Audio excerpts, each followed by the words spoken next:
My name is Donna Young, and I am thrilled to be here today at TEDx Los Altos High School 2021. I fell in love with the Bay Area when I moved to the state in 1978. In 1992, my then husband and I decided to relocate to Los Altos from San Mateo. I still remember the discussions we had about why Los Altos, why not Sunnyvale or Mountain View, Palo Alto? Maybe I wore him down by dragging him to see 34 houses in a weekend, but I was absolutely convinced that Los Altos was where we should start our family and raise our family. We both were very committed to educating our children in a public school system, and Los Altos schools are top tier in the state. They were then, and that holds true today. Another reason that I fell in love with Los Altos is it is a dog town. The minute we closed on our house just down the street, we adopted a dog. I am now on my third dog as a Los Altos homeowner, and I love how easy it is to walk our dogs, enjoy the neighborhood, meet fellow dog owners and their fur babies. Diversity was a consideration, but we ultimately decided to settle in Los Altos despite the fact that there was a lack of diversity in the community, especially African Americans.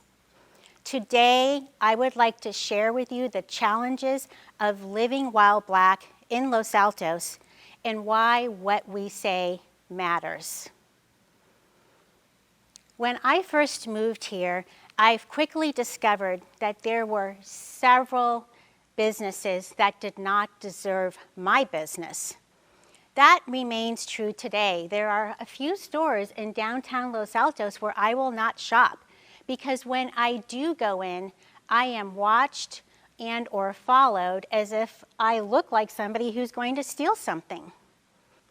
Another example is my son Austin, who rocked an afro when he attended Los Altos High School roughly 10 years ago. Remember when I talked about how walkable Los Altos is? I still marvel at our ability to take walks almost every day of the year. But when Austin took a walk, he always had to carry his license with him because he was routinely stopped by local police officers and asked to prove that he lived in our neighborhood.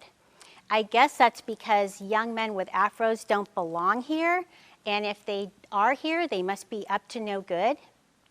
Don't get me wrong, I am very supportive of our local police officers and all of the others that do everything they can to ensure our safety in this community. But did you ever notice that when cars in our town are pulled over, a large percentage of the time, the occupant is a person of color? I've noticed, and that's in the context of an area that has very little crime. And then there was the time that I was DWB'd, that means driving while Black, 200 feet from my house. I was making my usual coffee run to Pete's on State Street, and on my way back, there was a police car, rarely seen on that street, that I passed. I instinctively looked down and checked to make sure that I was not speeding. And then I noticed that he immediately made a U-turn and began to follow me. And then 200 feet from my house, he pulled me over by turning on his lights. I instinctively did what all Black people know to do, which is to put their hands at 10 and 2 on the steering wheel. And when he walked up, I put my window down. He stated that he had smelled marijuana when his car passed me. Now, I was driving a BMW 750 Li on Hawthorne Avenue, just past the nursery. I don't use marijuana, and even if I did, that is a lot of marijuana for him to have smelled it from his car. He was trying to see what he could see inside my car and also get a whiff, perhaps, of some marijuana. He did not give me a ticket, but he asked me for my license and walked back to his car to run it through his system. When he returned, he handed me my license without an explanation or an apology and said, "Here you go," and walked away. Now, how do you think I experienced that? I was angry. I was frustrated. The whole time I was doing a quick calculus as to what to say and how to act. These are the mental gyrations that all Black people have to go through in a similar circumstance. Is it okay to talk back? How can I make sure this doesn't escalate? In my case, I was thinking, what about my son? Why? Because I am a Black mother with a Black son. And even if it was a circumstance where I could have said something, I didn't feel safe. As my friend in New Jersey would say, not for nothing, meaning there is a very good reason why I was DWB'd. Now, let's talk about some examples from my experience as a leader in a corporate setting. I am an African American woman who's led a very successful career as a senior executive. All African American women who have had successful careers have had very similar experiences long before social media and our heightened awareness today. Let me give you a few examples.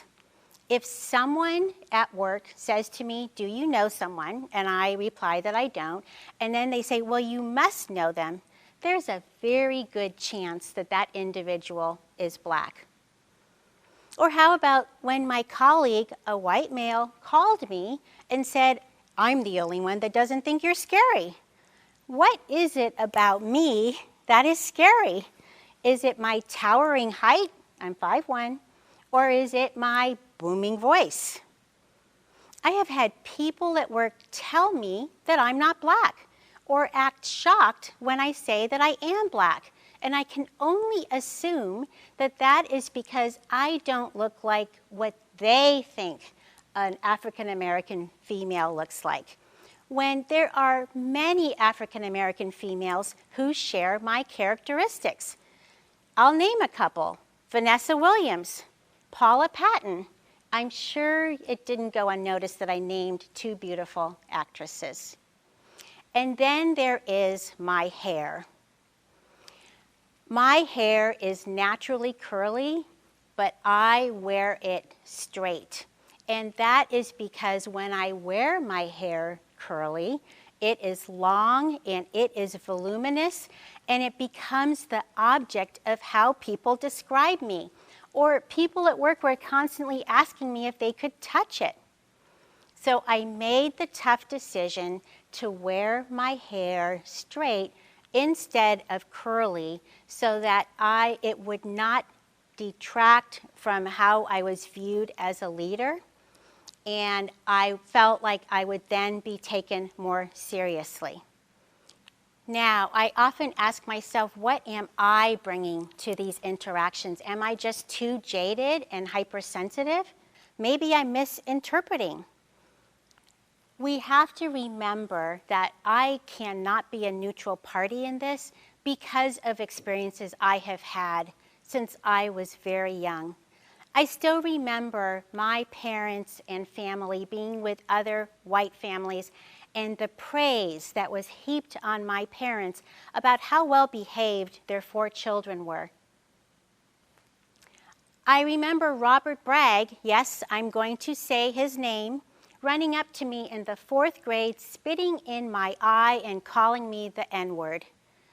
To this day, I still have people that are incredulous when I say that I have degrees from Stanford and Berkeley, or that I used to own a horse when I was in high school. And you know, the other day, I just had an aha moment. I was talking with a friend who lives in West Hollywood, LA. He's a great African-American guy, and he, at that time, expressed frustration when we were on the phone because once again, while he was out walking this beautiful Great Dane named Lula, he was asked, "Is that your dog?" Now, super friendly guy, talkative, will pick up garbage on the street, but Why is it assumed he's the dog walker? Huh? I know that this may be a slightly different view of the bucolic picture that many have of Los Altos. However, we have to acknowledge that both pictures are true and that the harm and the damage is still there, even if I am hypersensitive. But here's the good thing. I am so grateful to have had the opportunity to share my experiences with you so I can underscore why what we say to each other, almost always unintentional, can lead to emotional scarring and or bitterness. I really believe in the importance of our collective attention to improving how we interact with each other and how we view each other. I am hopeful that, especially given these times, my sharing this very deeply personal account of living while Black in Los Altos will shed a light on our collective responsibility to cultivate change, especially given that we're coming out of a global pandemic, still pursuing social justice and addressing systemic racism in our society. This starts with how we interact with and how we treat each other. And I am optimistic that together we can shape Los Altos into a community that embraces African Americans and all people of color. I'd like to close with one of my favorite quotes from Audre Lorde. She says, "It is not our differences that divide us. It is our inability to recognize, accept, and celebrate those differences." Thank you.